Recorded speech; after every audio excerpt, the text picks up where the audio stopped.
उसके सारे जिस्म में मुझे उसकी आंखें बहुत पसंद थी।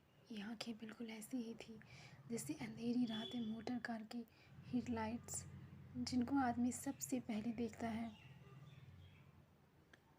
आप ये ना समझिएगा कि वो बहुत खूबसूरत आंखें थी, हरगिज़ नहीं। मैं खूबसूरती और बदसूरती में तमीज़ कर सकता हूँ, लेकिन माफ़ कीजिएगा, इन आँखों के मामले में सिर्फ इतना ही कह सकता हूँ कि वो खूबसूरत नहीं थी, लेकिन इसके बावजूद उनमें बेपनाह कशिश थी। मेरी और उन आँखों की मुलाकात एक अस्पताल में हुई। मैं उस अस्पताल का नाम आपको बताना नहीं चाहता, इसलिए कि इससे मेरे इस अफ़साने का कोई फ़ायदा नहीं पहुँचेगा।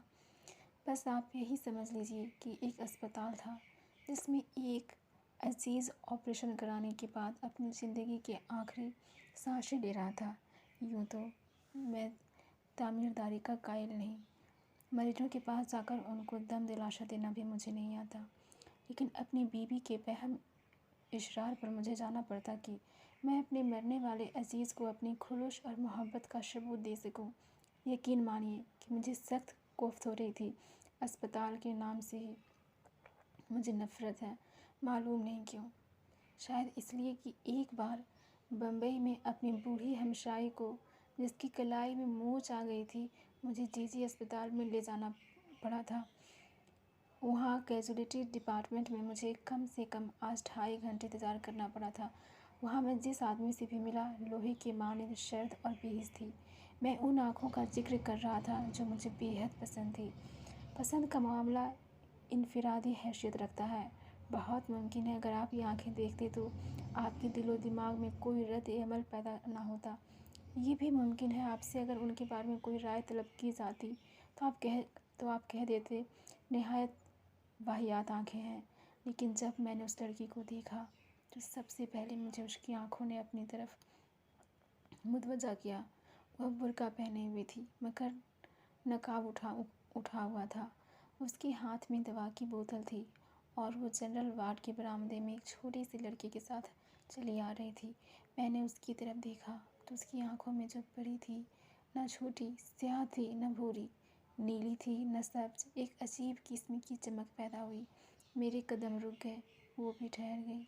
उसने अपने साथी लड़के का हाथ पकड़ा और बौखलाई हुई आवाज़ में कहा, तुमसे तुमसे चला नहीं जाता? लड़के ने अपनी कलाई छुड़ाई और तेज़ी से कहा, चल तो रहा हूँ, तू तो अंधी है।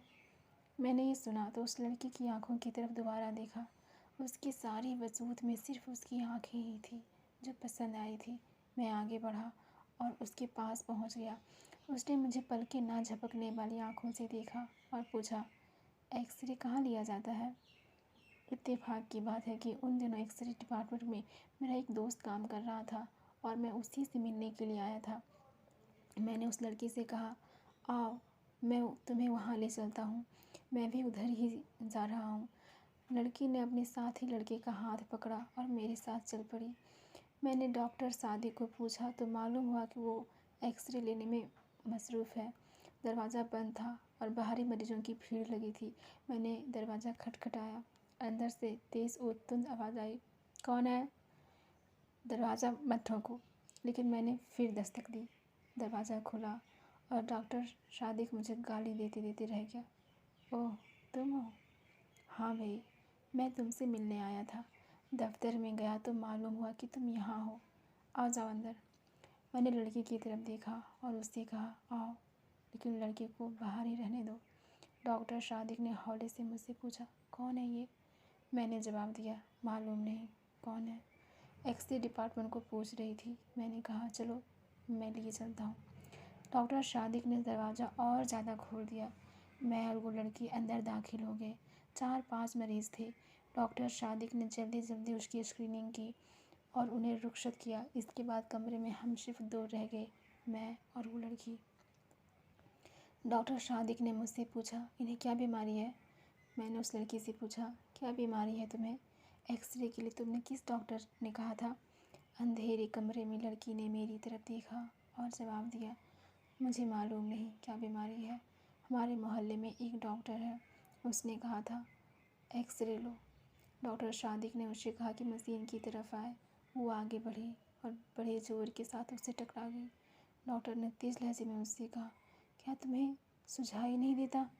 लड़की खामोश रही। डॉक्टर ने उसका बुर्का उतारा और स्क्रीन के पीछे खड़ा कर दिया। फिर उसने स्विच ऑन किया। मैंने शीशे में देखा तो मुझे उसकी पसलियाँ नजर आई। उसका दिल भी एक कोने में काली सी धब्बी की सूरत में धड़क रहा था।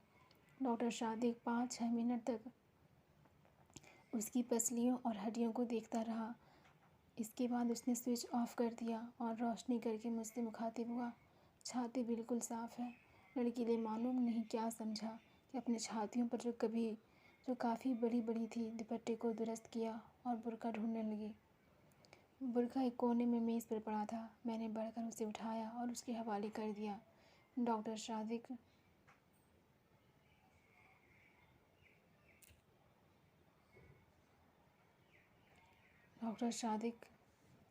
ने उसका नाम पर्ची पर लिखा और उसको दे दी। जाओ, ये अपने डॉक्टर को दिखा देना। लड़की ने पर्ची ली और कमीज़ के अंदर अपनी अंगुलियां में रख ली। जब वो बाहर निकली तो मैं गैर इरादती तौर पर उसके पीछे पीछे था, लेकिन मुझे इसका पूरी तरह एहसास था कि डॉक्टर सादिक ने मुझे शक की नज़रों में से देखा था। उसे जहाँ तक मैं समझता हूँ, इस बात का यकीन था कि उस लड़की से मेरा ताल्लुक़ है। हालांकि जैसा आप जानते हैं, ऐसा कोई मामला नहीं था, सिवाय इसके कि मुझे उसकी आंखें पसंद आ गई थी। मैं उसके पीछे पीछे था। उसने अपने साथी लड़कों की उंगली पकड़ी हुई थी। जब वो तांगों के अड्डे पर पहुँचे तो मैंने हनीफ़ा से पूछा, तुम्हें कहाँ जाना है? उसने गली का नाम लिया तो मैंने उससे झूठ मूठ कहा, मुझे भी उधर ही जाना है, मैं तुम्हें अपने घर छोड़ दूँगा।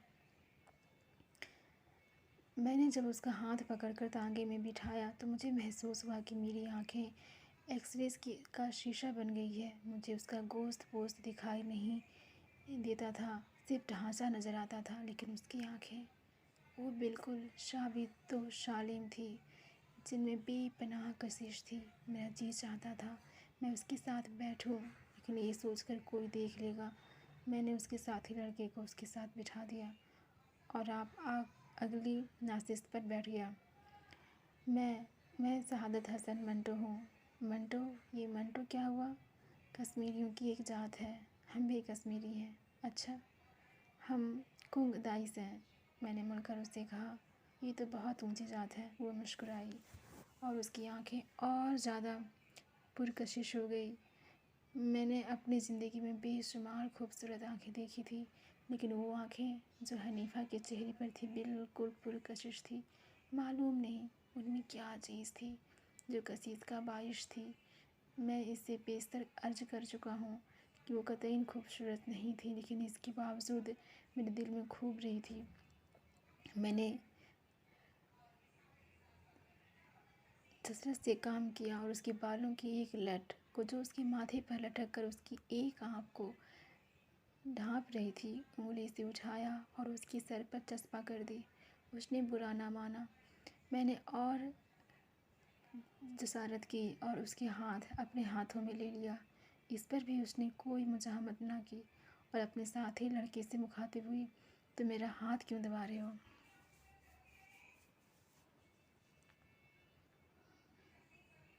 मैंने फ़ौरन उसका हाथ छोड़ दिया और लड़के से पूछा, तुम्हारा मकान कहाँ है? लड़के ने हाथ का इशारा किया, उस बाज़ार में। तांगे ने उधर का रुख किया। बाज़ार में बहुत भीड़ थी, ट्रैफिक भी मामूल से ज़्यादा। तांगा रुक रुक कर चल रहा था। सड़क में चूँकि गड्ढे थी, इसलिए जोर के धक्के लग रहे थे। बार बार उसका सर मेरे कंधों से टकराता था और मेरा जी चाहता था कि मैं उसे अपने जांघों पर रख लूँ और उसकी आंखें देखता रहूँ। थोड़ी देर के बाद उनका घर आ गया। लड़के ने तांगे वाले से रुकने के लिए कहा। जब तांगा रुका तो वो नीचे उतरा। हनीफ़ा बैठी रही। मैंने उससे कहा, तुम्हारा घर आ गया है। हनीफ़ा ने मुड़कर मेरी तरफ अजीबोगरीब आंखों से देखा। बदरू कहाँ है? मैंने उससे पूछा। कौन बदरू? वो लड़का जो मेरे साथ था। मैंने लड़के की तरफ देखा जो तांगे के पास ही था। ये खड़ा तो है। अच्छा, ये कहकर उसने बदरू से कहा, बदरू मुझे उतार तो दो। बदरू ने उसका हाथ पकड़ा और बड़ी मुश्किल से नीचे उतारा। मैं सख्त मुतैर था। पिछली नाशिस्त पर जाते हुए मैंने उस लड़की से पूछा, क्या बात है, ये खुद नहीं उतर सकती? बतूल ने जवाब दिया, जी नहीं, इनकी आँखें खराब है, दिखाई नहीं देता।